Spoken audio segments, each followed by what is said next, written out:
Saya tengok Presiden UMNO ni tu, sebahagian, saya tak kata semua, buat Zahid ni macam sampah tu, macam tak ada harga. Pandangan Datuk tentang Zahid? Sebenarnya dia dalam keadaan hari ini macam saya beritahu, madu dan racun. Datuk Seri Zahid ini adalah Presiden UMNO yang pertama yang bukan Perdana Menteri.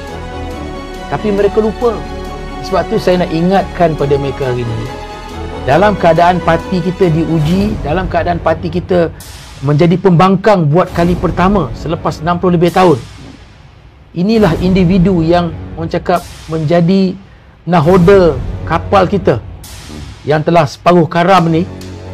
Beliau menungkah arus, bawa bahtera kita daripada orang cakap dah nak tenggelam. Dia baik sedikit demi sedikit, walaupun kritikan, walaupun serangan, beliau istiqamah.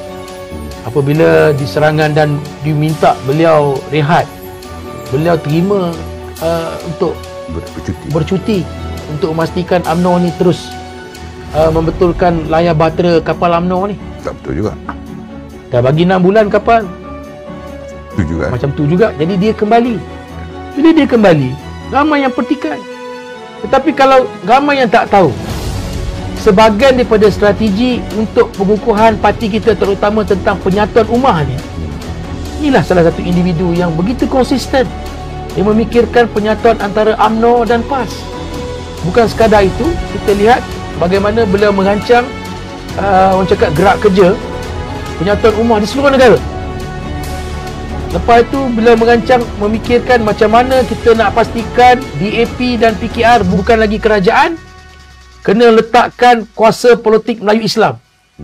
Saya boleh cakap, pasal ramai yang bercakap kat luar sana, dia pun tak tahu apa yang Presiden cakap dalam Majlis Tertinggi UMNO. Ini Majlis Tertinggi UMNO.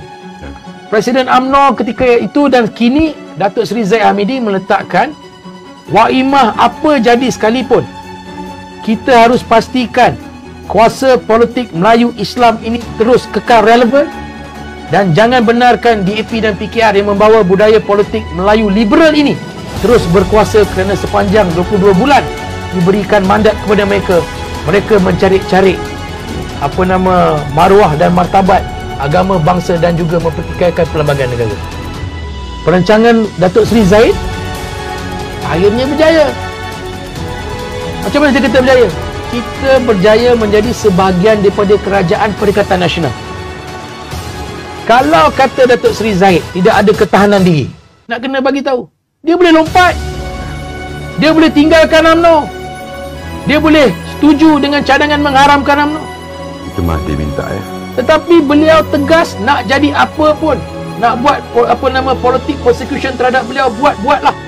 Waimah apa jadi sekalipun, tidak akan beliau mengharamkan parti UMNO ini. Ini kenyataan Presiden UMNO dalam keadaan sebagai Presiden UMNO yang pertama sebagai pembangkang.